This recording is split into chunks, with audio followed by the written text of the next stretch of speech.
আসসালামু আলাইকুম এভরিওয়ান, সবাই কেমন আছেন?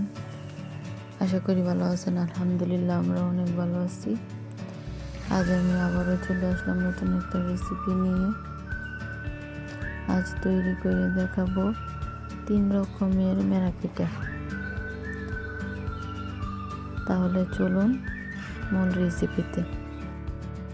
আমি প্রথমে মেরা পিঠার জন্য চাউলের আটা এখানে ভেজে নেব। দেখুন, আমি নিয়েছি 2 কাপ চাউলের আটা। এখন আমি একটু ভেজে নেব।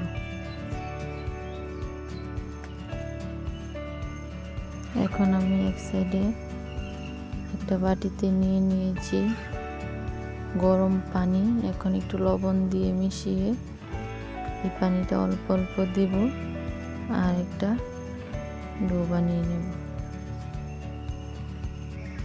দেখুন, মেরা পিঠার জন্য আমার কাইটা প্রায় রেডি হয়ে গেছে। এখন আমি এই কাইটা 3 ভাগে ভাগ করে নেব।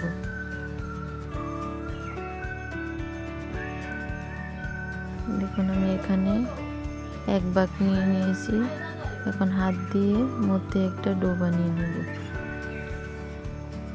দেখুন, আমার ডোটা বানানো হয়ে গেছে। এখন এটা এক সাইডে রেখে দেব। এখন আরেকটা ডো বানিয়ে নেব। এখানে আমি দিয়ে দিয়েছি যে প্রায় হাফ কাপের মতো নারকেল কুড়ানো আর অল্প একটু খেজুরের গুড়। এখন আমি হাত দিয়ে ভালো করে মধ্যে একটা ডো বানিয়ে নেব। দেখুন, আমার এই ডোটা হয়ে গেছে। এখন আমি তৃতীয় ডোটা বানিয়ে নেব। দেখুন, এখানে আমি ধনিয়া পাতা আর কাঁচামরিচ কুচি দিয়ে দিয়েছি আর অল্প একটু দিয়ে দিয়েছি কালারের জন্য হলুদের গুঁড়া। এখন আমি সবগুলো হাত দিয়ে একটা ডো বানিয়ে নিয়েছি। দেখুন, আমার 3টা ডোই বানানো হয়ে গেছে। এখন আমি পিঠাগুলো বানিয়ে নেব। দেখুন, একটা বোর্ড নিয়েছি আমি এখানে। এখন পিঠাগুলো বানিয়ে নিচ্ছি। দেখুন, আমার একটা পিঠা হয়ে গেছে। এভাবে করে আমি সবগুলো পিঠাই বানিয়ে নেব। যদি আমার ভিডিও ভালো লেগে থাকে তাহলে আমার চ্যানেলটা সাবস্ক্রাইব করবেন, লাইক কমেন্ট শেয়ার করে দিবেন। আর ফেসবুক থেকে যদি দেখে থাকেন আমার পেজটাকে ফলো করে দিবেন, একটা লাইক দিয়ে দিবেন। দেখুন,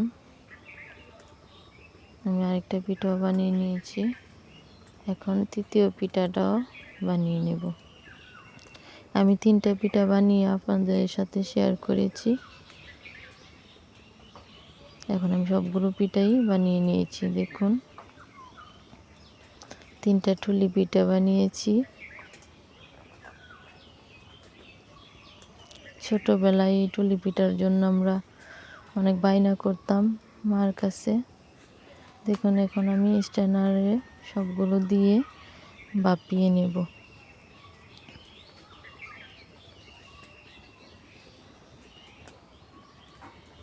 দেখুন, আমার সবগুলো পিঠা ভাপানো হয়ে গেছে। এখন নামিয়ে নেব। আমি 2 বারে ভাপিয়ে নিয়েছি। দেখুন, পিঠাটা দেখতে কত লোভনীয় লাগছে, খেতেও অসম্ভব মজা ছিল। আপনারা বাসায় একবার হলেও ট্রাই করে দেখতে পারেন। আজকের মতো এখানেই বিদায় নিচ্ছি। দেখা হবে পরের ভিডিওতে। সবাই ভালো থাকবেন, সুস্থ থাকবেন। আল্লাহ হাফেজ।